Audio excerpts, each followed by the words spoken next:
पूजा क्यों हंस रहे हो? बोले सेठ जी आप भी और हमारे में अंतर क्या है?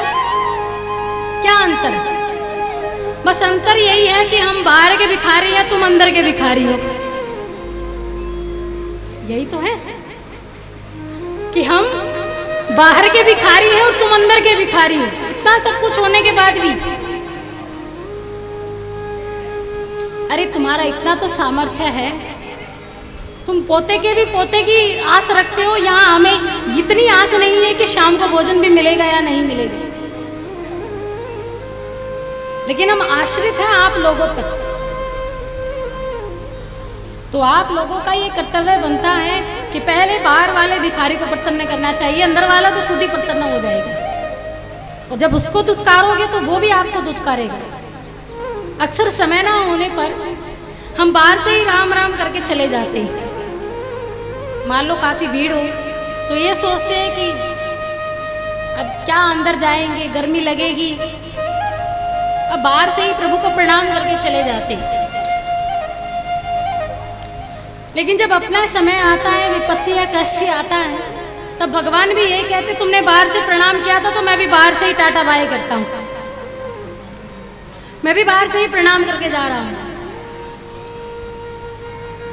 तुमने इतनी हिम्मत नहीं की कि एक कदम तो रखूं कम से कम। मेरा एक बार झूठे ही दर्शन ही कर लेते। तो ये समर्पण का भाव आप जितना दूसरों के प्रति रखेंगे, और भगवान से पहले कोशिश कीजिए कि जिसने आपको निमित्त बनाया है, जो आप माध्यम हैं, और ठाकुर जी ने अगर किसी को कुछ ज़्यादा दिया है तो यही सोचकर दिया है कि आप किसी को उस लायक बनाएं। ये हमेशा याद रखना चाहिए हर किसी को कि आपके पास है तो आप दूसरों को दीजिए। स्वयं के बराबर खड़ा ना कर सके, लेकिन समाज में खड़े होने लायक तो आप बना ही सकते हैं। और वास्तव में यही सेवा है प्रभु की। प्रभु ये नहीं कहते कि तुम सोने चांदी हीरे मोती मुझ पर चढ़ाओ, वो तो केवल भाव के भूखे। प्रभु के लिए भाव ही सब कुछ है। भाव का भूखा हूं मैं, भाव ही एक सार है, भाव से बजले मुझे तो भव से बेड़ा पार। अगर इस भवसागर से पार जाना है तो केवल मुझे भाव दीजिए, मुझे और कुछ नहीं चाहिए। और इसी भाव के कारण ही भगवान ने दुर्योधन की 56 मेवा छोड़ दिए थे। ये महाभारत की घटना है। आपको श्रीमद् भागवत महापुराण में महाभारत के प्रसंग सबसे ज्यादा मिलेंगे। वो इसलिए मिलेंगे क्योंकि कलयुग से पूर्व 100 वर्ष भगवान ने पांडवों के साथ ही बिताए थे, और ये आखिरी चरण था भगवान का इस धरा पर, जो पांडवों के साथ बिताए हुए समय। और इसी समय में राजा परीक्षित का जन्म भी हुआ, और इन्हीं 100 वर्षों में ही राजा परीक्षित को श्राप भी मिला, और इन्हीं दिनों में, इन 7 दिनों में ही राजा परीक्षित को मृत्यु के उपरांत मोक्ष भी मिला।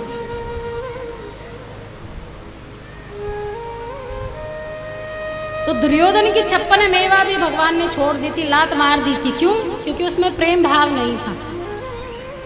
और साधारण से विदुर जी के घर जाकर भगवान ने विदुरानी जी के हाथों से केले के छिलकों का भोग लगाया। वहां भगवान ने ये सिखा दिया, ये बता दिया कि ऊंच नीच मेरी नजर में, मेरी दृष्टि में ऊंच नीचता नहीं है, मेरी दृष्टि में सब समान। ये भेद हम लोगों ने बनाए हैं, ये जातियां हम लोगों ने बनाई हैं, लेकिन जब उसकी अदालत चलती है तो उसकी अदालत में सब बराबर है। कल आप सभी ने ध्रुव महाराज की कथा को श्रवण किया था, और भगवान श्री हरि ने वामन रूप भी लिया। ध्रुव महाराज का चरित्र, एक छोटी सी आयु में ध्रुव महाराज ने भगवान को प्राप्त कर लिया, बिल्कुल 5 वर्ष की आयु। लेकिन ये आयु कोई साधारण आयु नहीं थी।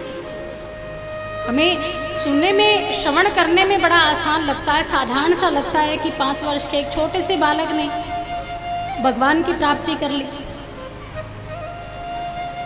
5 वर्ष की आयु इतनी आयु नहीं होती कि व्यक्ति समझ पाए,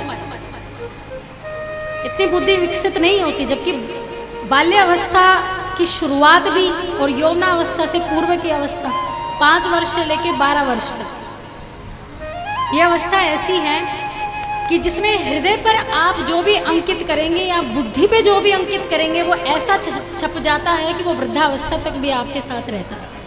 ये संस्कार की दशा होती है।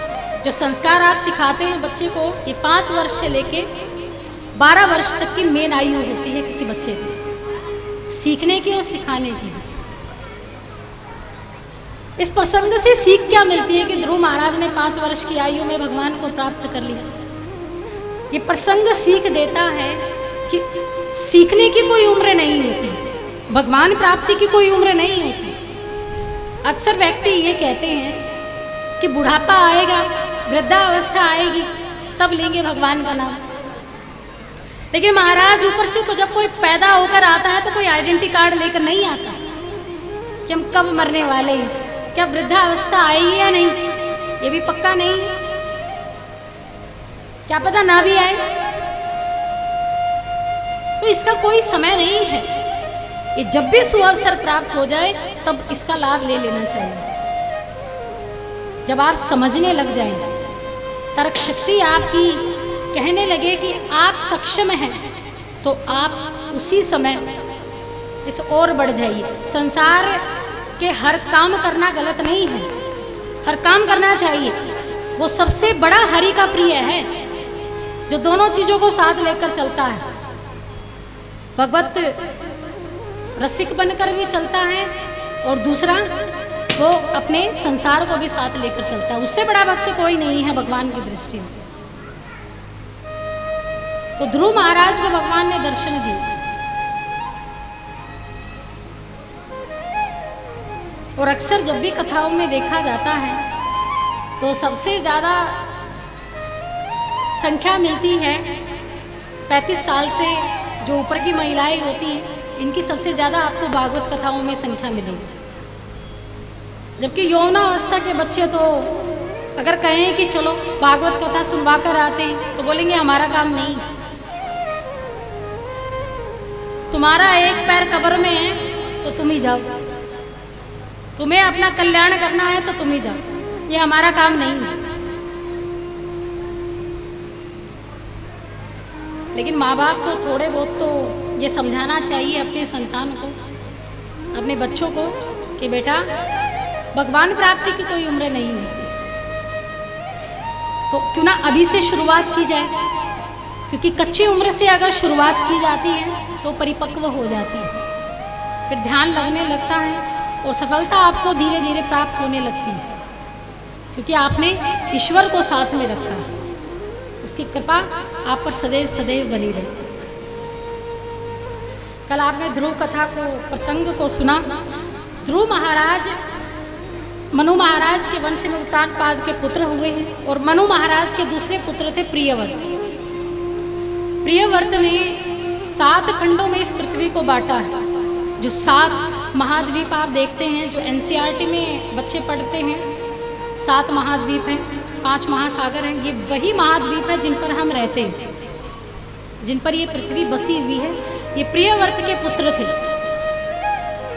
और उन्हीं के वंश में ही ऋषभ देव जी होते हैं, जो भगवान श्रीमन नारायण के 8वें अवतार थे। जैन धर्म की शुरुआत ही ऋषभ देव जी से हुई है।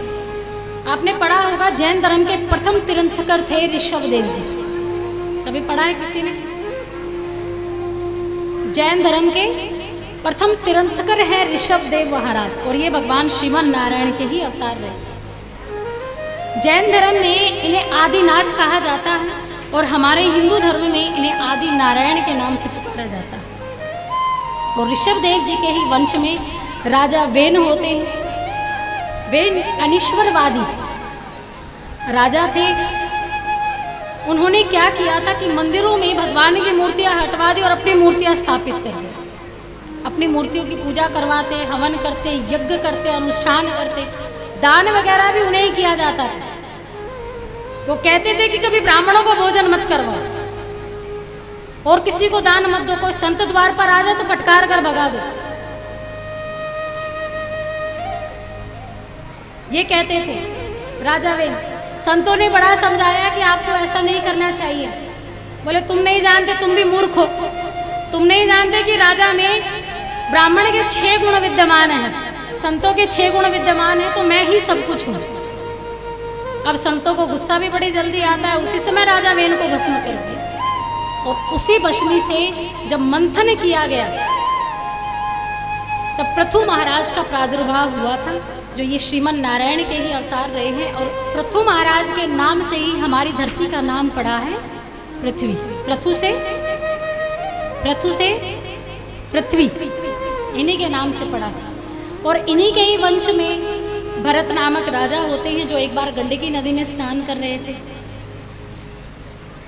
गंडकी नदी में स्नान करने के उपरांत उन्होंने एक मृगी के पुत्र को बचाया, और ऐसी मृगी में आसक्ति लग गई कि दिन रात उसी में संलग्न रहने लगे।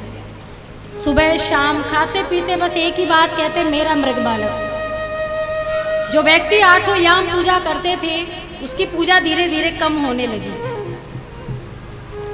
भगवान को भूलने लगे, और उस मृग बालक में आसक्ति बढ़ती चली गई, प्रेम बढ़ता चला गया। और उसका परिणाम ये हुआ कि अंत समय में भरत जी को मृग योनि ही प्राप्त हुई। लेकिन कहते हैं कि शुभ कर्म जो करता है वो कभी ना कभी लौटकर जरूर आते हैं, और उसी शुभ कर्म का फल भरत जी को मिला, तो उसे द्विज योनि प्राप्त हुई। द्विज योनि का अर्थ होता है कि 2 बार मानव तन को प्राप्त करना।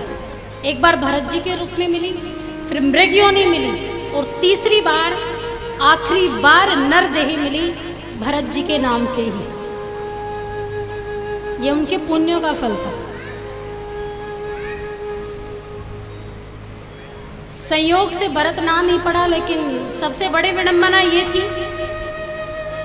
कि सोचने समझने की शक्ति नहीं थी। उनको पता ही नहीं था कि मेरे साथ क्या गलत होता है, क्या सही होता है, मुझे क्या करना चाहिए, क्या नहीं करना चाहिए, ये उनको इतनी समझ नहीं थी। इसलिए घरवालों ने उनका नाम रख दिया मूर्ख, जड़ भरत।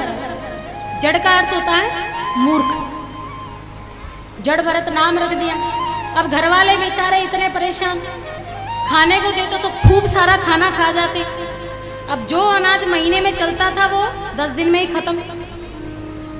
माता पिता जब तक थे तब तक तो ठीक था, लेकिन जैसे ही माता पिता स्वर्गवासी हो गए तो जड़ भरत जी को घर से निकाल दिया गया। बेचारे खेत में रहने लगे, जीवन यापन करते। कोई खाने के लिए दे जाता तो ठीक था, कोई नहीं देता तो बेचारे भूखे प्यासे वही रहते। लेकिन कभी किसी से शिकायत नहीं की, ना घर वालों से शिकायत की और ना ही ईश्वर से शिकायत की। शिक्षा मनुष्य को अच्छे और बुरे की पहचान बताती है। तभी तो हम छोटे से बच्चे को ये सोचते हैं कि जल्दी से इसे स्कूल भेज दिया जाए, इसको अच्छे बुरे की पता समझ हो जाए कि इसके साथ, इसके लिए इसके जीवन में क्या अच्छा है और क्या बुरा है। इसलिए विद्यालय भेजा जाता है। लेकिन जड़ भरत जी में तो तनिक भी ज्ञान का एकमात्र लेश भी नहीं था। उन्हीं के खेत के पास एक भद्रकाली माता का मंदिर था। वहां पर एक प्रचलन था कि जो यहाँ पर मनोकामना मांगता है, इच्छा मांगता है, अगर वो पूरी हो जाती है तो नर बलि देनी पड़ती थी। वहाँ पर एक बार डकैतों के सरदार आए, उन्होंने कहा कि अगर मेरे पुत्र हो गया तो मैं नर बलि दूंगा। और संयोग से उसको पुत्र की प्राप्ति हुई, और नर बलि देने के लिए ढूंढने लगे किसी को। अब आसपास कौन था? जड़ भरत जी बड़े मोटे तगड़े। अब जो मोटा व्यक्ति होता है, अब वो चाहे 4